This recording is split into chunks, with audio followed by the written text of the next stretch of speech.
Hi everyone, and welcome to part 10 of my series on learning the minor arcana and numerology. I'm Carol, and exciting to bring you the last of this series.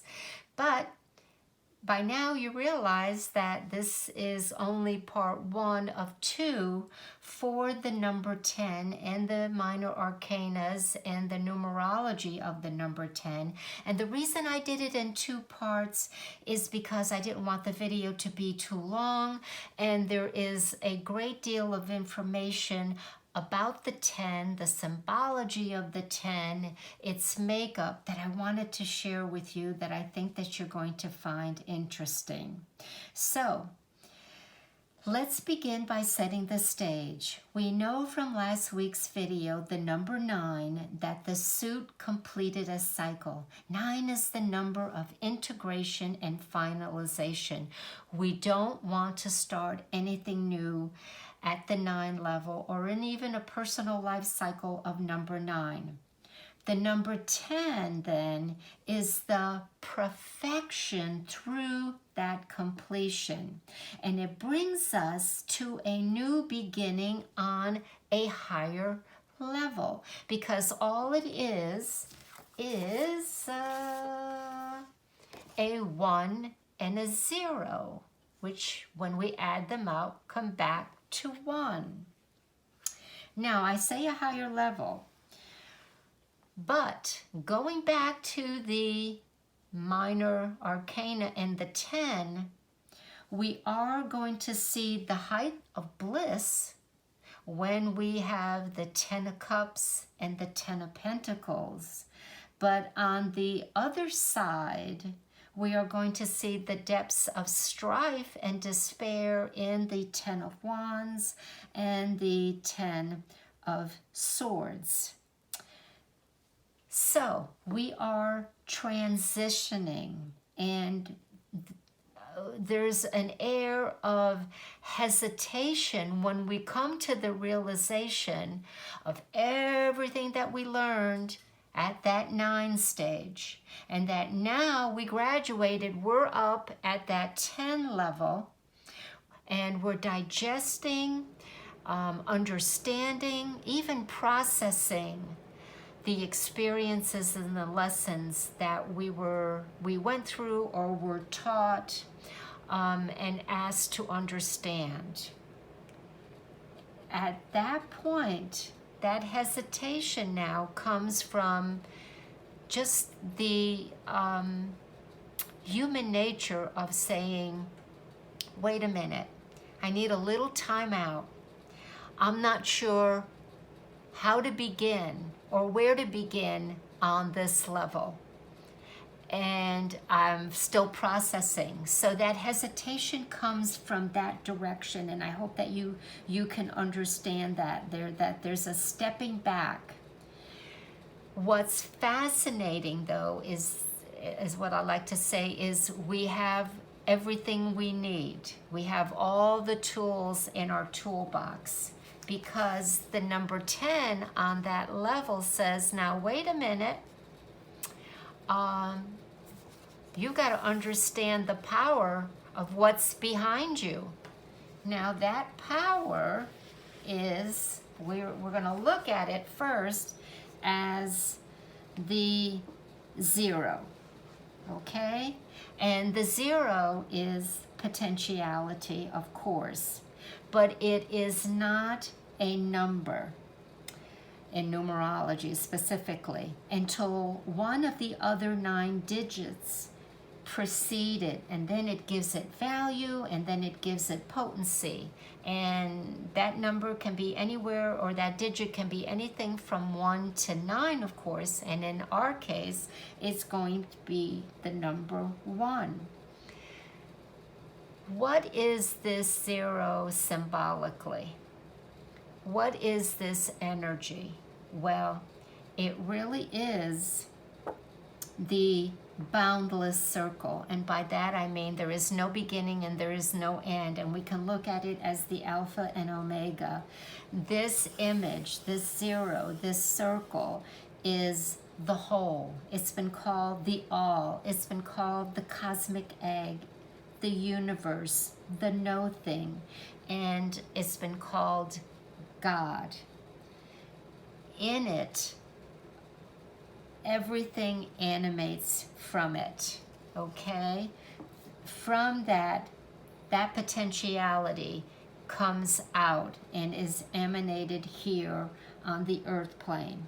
So going back to that connection of where that energy stemmed from, well, we can look at our aces.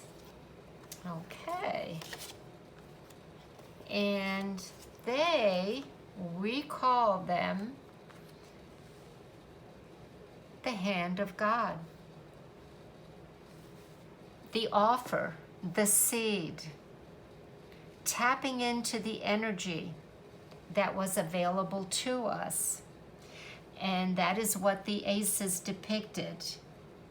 So from here, we know that the minor arcana, the hand of God or spirit bringing forth, is waiting for us. And on the tree of life, which we talked about before, all of the aces reside in the first sephira, also known as a sphere, and it is called the crown or Kether. And all the aces are within that sphere on the tree of life. Now, that sphere on the tree of life is the archetypal world or world of pure spirit, and it has a representation by the letter Yod, Y-O-D, known as primal fire. Y-O-D is also known as supreme will. It is the first letter of the Tetragrammaton, and the Tetragrammaton is also the divine name of God. It is pronounced Yad-He-Vad-He, and it has to do with all four elements and the creation process. So I wanted you to understand that concept. In the aces, this yad, this energy is shown. And in the Ace of Wands, the yads are the sparks of inspiration, okay? And creativity and creation. I shouldn't say creativity, I should just use the word creative, because the wand is also a phallic symbol to create others. The fire spark of procreation is definitely in the Ace of Wands. The yads in the Suit of Cups are basically the water droplets becoming in the shape of a yad. And here we have divine power. Divine power, another name for it is love. In the Suit of Swords, we have descending yads, 3 on each side, and they are said to be the sixth sense. These divine sparks represent the continuation process of birth and resurrection, of death and rebirth. And I say birth and resurrection because of the symbology of the Ace of Swords, where we have on the tip of the swords, we have the Christmas, I can't think of it. Oh my goodness, I am stuck. It is the one with the red berries, and I cannot think of the name. I'm having a senior moment, and it has to do with Christmas time and the birth of Christ. Hopefully it'll come to my awareness. And then on the other side of coming from the crown is the palm, or the resurrection of Christ. Holly, thank you. the holly, and then Christmas time, and then we have the palm, Easter time, and the resurrection of Christ.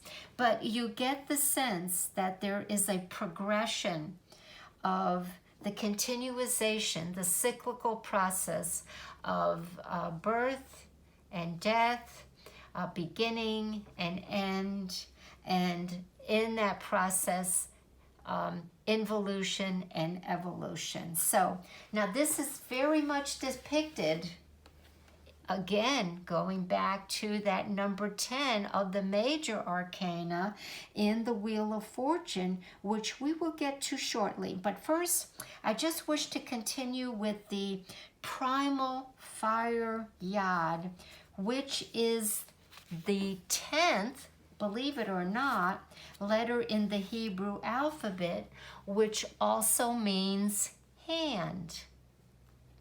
Okay.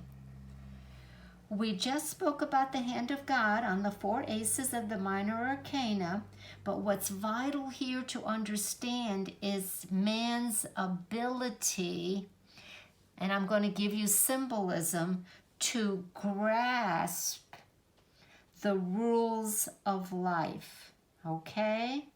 And those rules of life, we can call them laws. That's a much better word. If we understand them, they could ensure evolutionary progress. And by this, I mean that we have control of our inner and outer life.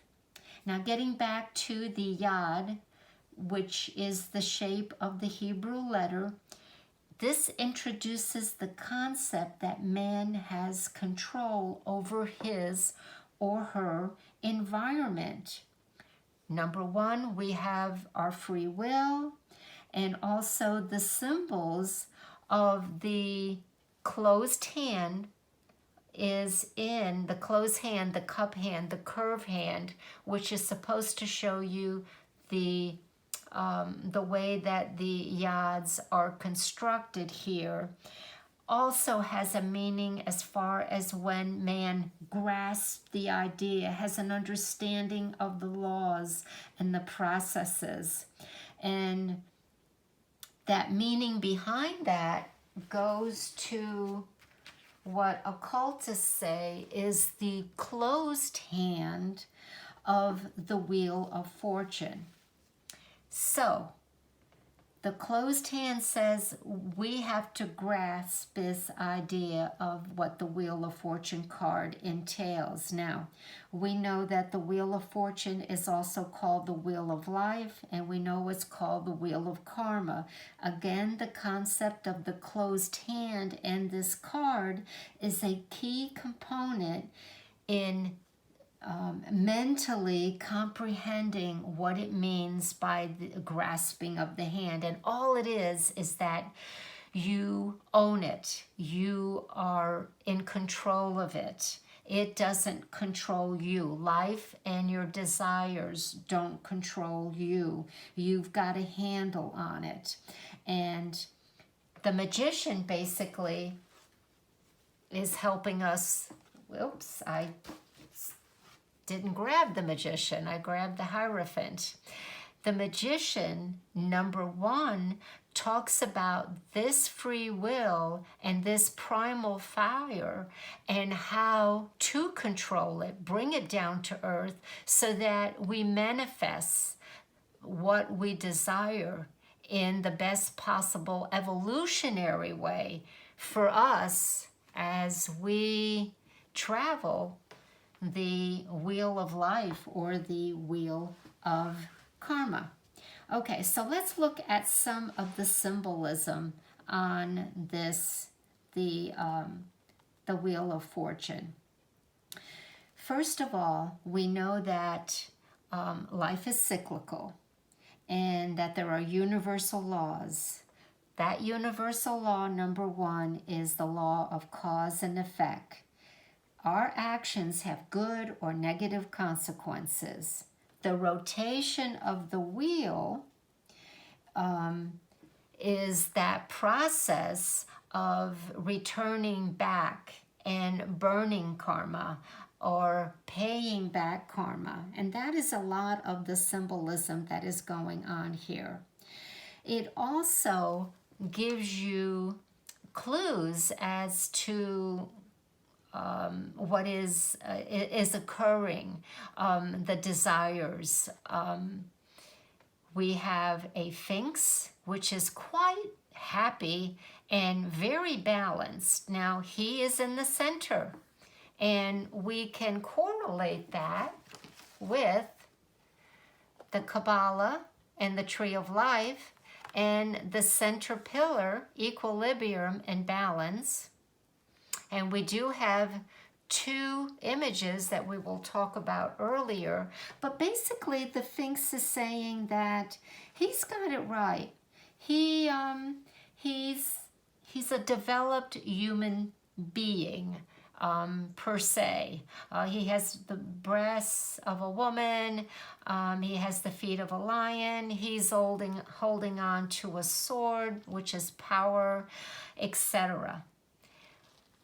We also have on the wheel something that is descending. It is a serpent, and that descending serpent is coming back into existing, wanting to get back and participate in life again. So descending again.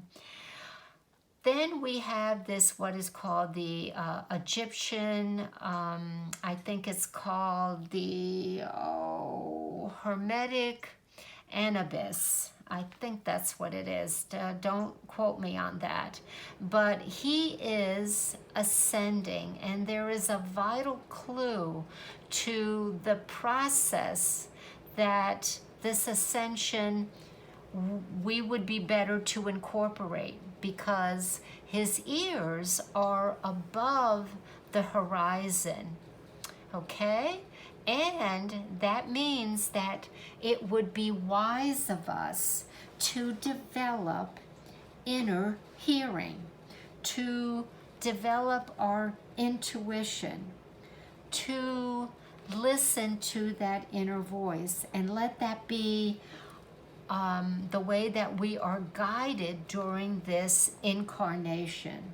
So the ups and downs of life, basically in the Wheel of Fortune or the Wheel of Life or whatever you want to call it, is to understand and to work through and learn the lessons of previous lifetimes. Now, let's also look at a little bit more of the symbolism, which is fascinating. If we go clockwise, we have T-A-R-O, and that is called the T-A-R-O. Oh, I apologize. I want to go counterclockwise starting on the bottom because I kind of misstepped there. R-O-T-A is Rota, and Rota means wheel, and we know that there is rotation on the wheel of life. Think about this.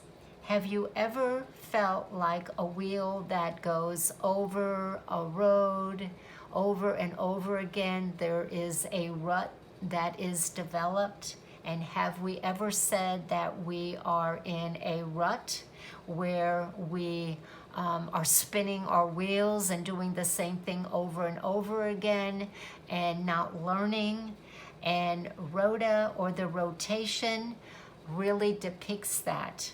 So we are aware that sometimes we as humans get in a rut and don't make headways, kind of stay stuck, fixated on something.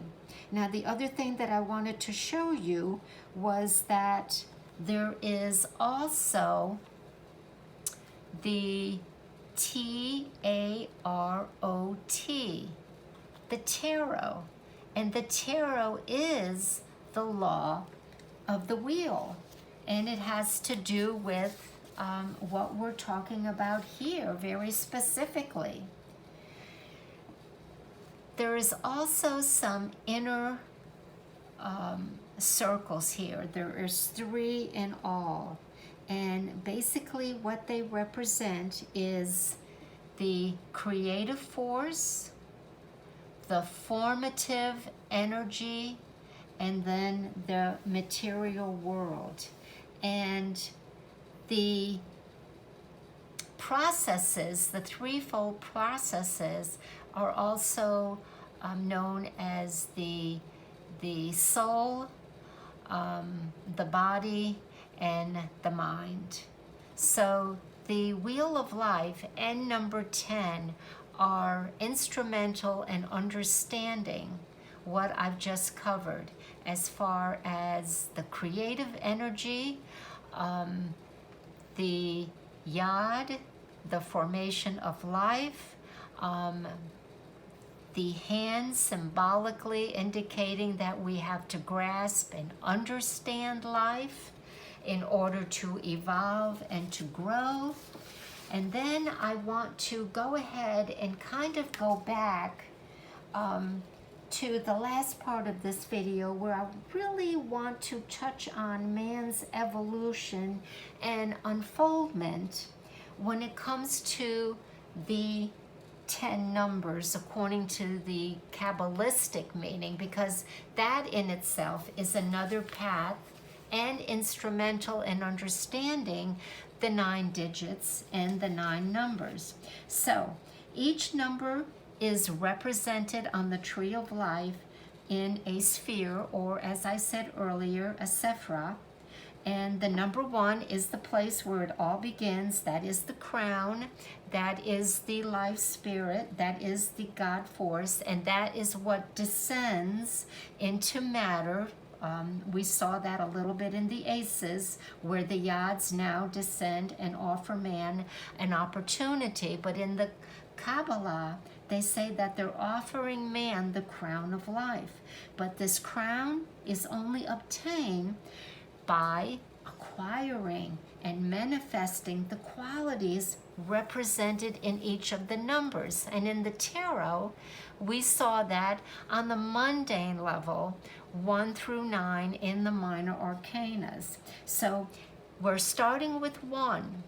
And really what I'm about to show you is the lightning flash or descent of power that other books have talked about, having to do with emanation.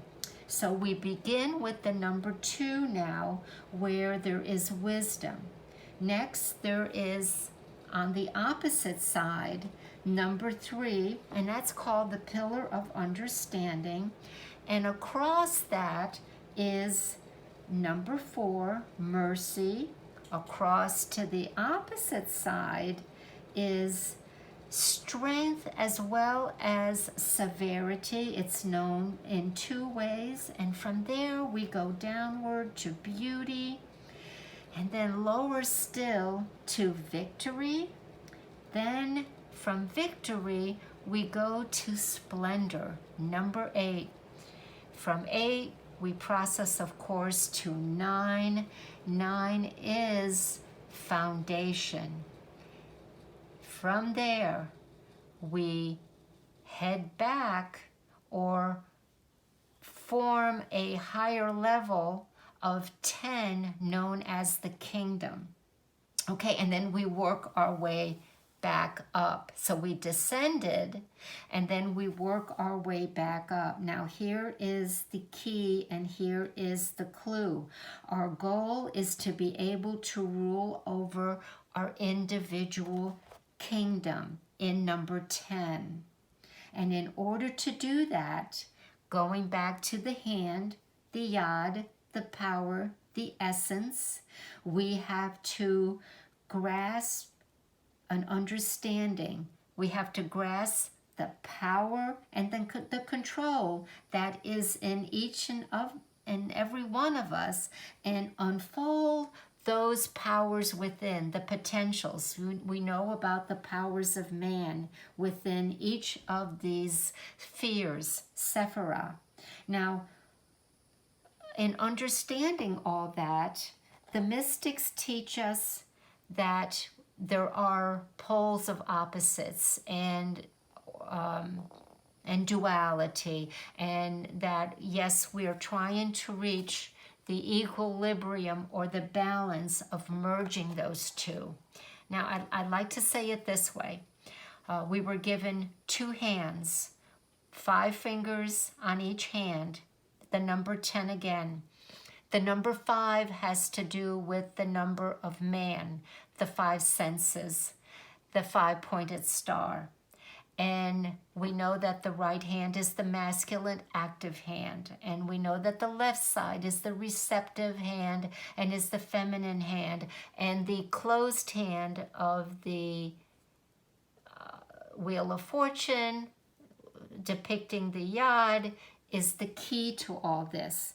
And the mystics teach us that to utilize the negative force is by the negative force, meaning the shadow, is by correcting, adjusting, learning the deeper meaning as we become aware through every incarnation what needs to be corrected. And in our existence, as we evolve, as we become aware, as we become more spiritual, supposedly each lifetime, this gets to be a little easier and easier. So there isn't like there is a bad side and a good side. What there are is forces. What there are potentials, and we're given that free will, and we're given that choice, and our choices have the consequences that create that, let's say, the foundation for the next life or the next time that we are given our kingdom. Now, I'm going to sum it up really easy, and this again comes from the mystic, that to accomplish this design, what was designed for us, the right hand sows the wheat, and with our left hand we pull the weeds. And together we have balance, and we have a foundation where there's a possibility for growth and for learning. All right, I'm going to end it there. I hope you enjoyed this, and we will be back soon next week where we will discuss the lower suits, the last of the series of the minors, and we will discuss their interpretation, their meanings, and also the astrological meaning for the number 10. Till then, everyone, I welcome your thoughts and your comments. Thanks so much for joining me today. Take care. Bye-bye.